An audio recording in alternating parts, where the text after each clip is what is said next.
Hello and welcome. I'm Alice Brawley-Chesworth with the City of Portland, Oregon's Bureau of Environmental Services, and I'm here to talk a little bit about this year's elements of the WISE effort, particularly in relation to organizational culture and workforce. And by this year, I mean the year that started this past summer and goes until August of 2022. I'm starting this presentation with a list of our participants we have signed up so far. There's about 16 of us.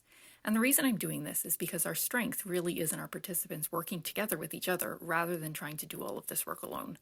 We welcome more participants, and you can talk to Cello or Scott about how to join if you want to.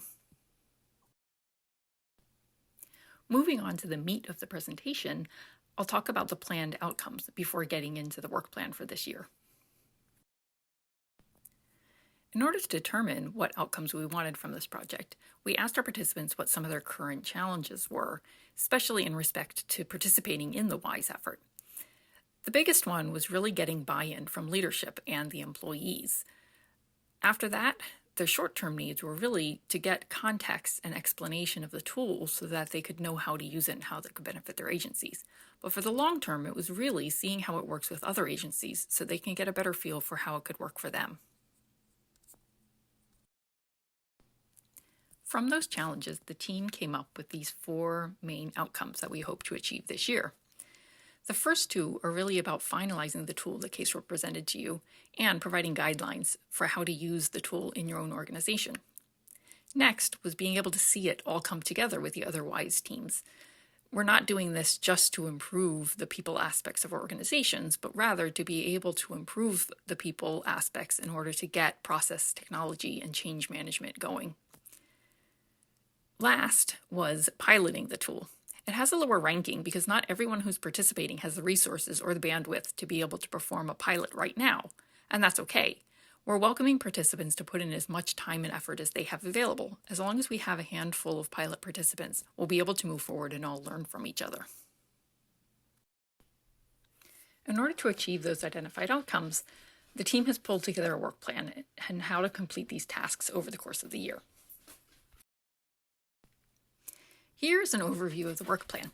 To orient you to the graphic that you're looking at, the blue boxes that you see on the right side are primarily group work that we're all doing together as a team among all of the participants. The yellow boxes are things that are primarily being handled within the individual organizations to be brought back to the group later. And the red boxes are specific conferences or meetings that are planned for everybody to get together. Right now, we're in that first blue box that's about in the top middle of your screen. Right now, we're doing the group work of bringing some of the tools together and finalizing them and recruiting pilot participants. This current phase lasts until the end of this calendar year. Note the red box that says 2021 WEFTEC, which is where you are right now. Next up, we'll be piloting the tool at the individual utilities. During this phase, we're going to hopefully be meeting in person during the 2022 Utility Management Conference in Florida. After that, there'll be additional group work to learn lessons from the pilots and to get together, hopefully, at the end of the summer of 2022 in person. Finally, we'll be pulling it all together, ending at the end of August 2022. As I mentioned earlier, our current work focuses on finalizing the model and assessment tool, which are currently in version 1, and designing methods and tools to analyze and present the assessment results. What we're doing right now is getting feedback from the participants. This workshop is part of that, and we'll have more discussions to follow. We're also working on the analysis methodology and the presentation introducing the tool to the pilot volunteers. This is important for getting leadership buy-in for piloting the tool at their organizations.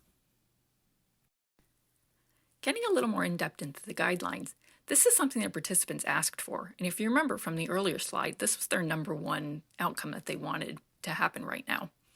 They wanted clarity about some specific elements. The first thing is the terminology.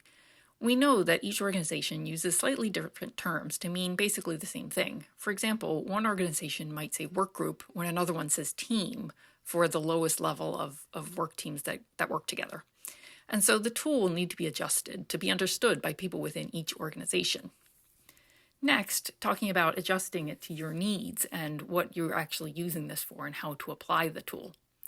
It'll also include a description of how the tier system that Kesworth talked about will work and how you will be looking at that, particularly how you'll analyze what you get from it. So the analysis will be described. Answer questions such as, what do you do with the information that you receive, and how can you use that to make your change effort more successful? Next up, we'll be piloting the tool at various utilities who volunteered to do this. We have a handful of volunteers for the pilot. They'll be looking at specific business processes, functions, or areas where improvement is sought at that utility. This is not being piloted as a general cultural assessment tool. We want to tie it directly to the other work of WISE, the process and technology improvements, and how it fits into change management. For each pilot utility's identified process or technology, they will have the appropriate parties take the assessment in order to identify what people aspects they need to work on in the organization in order to be successful at their selected improvement. Once the pilots have been completed, we'll get feedback from our pilot participants. Was there anything confusing about the tool itself? What about the guidelines? And what have they learned from using the tool that otherwise they wouldn't have known? At this point, we'll also have conversations with the change management team about what the next step is. How can these results assist with change management, and how can change management be applied to the areas that the tool shows need attention within each organization? The last step this year will be to pull together case studies. For entities that used the tool and analyzed the information, did they adjust their change management approach based on what they learned? And how did that impact how well the change is being implemented? We do realize this is a continuous improvement cycle and not a one-time activity, but the case studies will show what has been learned so far and what that points us toward in the future. Finally, I'd like to talk a little bit about why Portland BES is participating in WISE and what we expect to get out of it. First, a little bit about who we are. The Portland Bureau of Environmental Services manages Portland wastewater and stormwater infrastructure to protect public health and the environment. Our focus is on watershed health within the Portland, Oregon region. Back in 2017, we began a comprehensive look at our organization and processes. We started with a survey, did a strategic plan which lasts from 2018 to 2027, and overlapping with that, we started looking at our biggest process, the CIP. We realized we needed a comprehensive look at our entire bureau, and so in red you see the future BES transition team was put in place to look at not just processes but the organization as well. We're now in the implementation phase of that.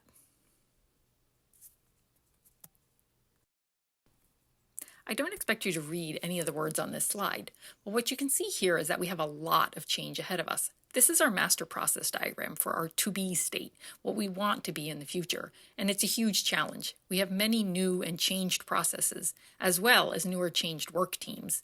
Almost every column in this table that I'm showing you here signifies some sort of change that we need to make in our organization.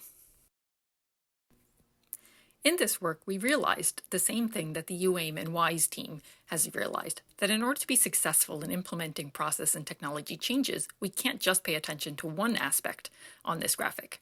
Process changes need to pay attention to the organization and the people as well. That's why we joined UAIM last year and now WISE this year.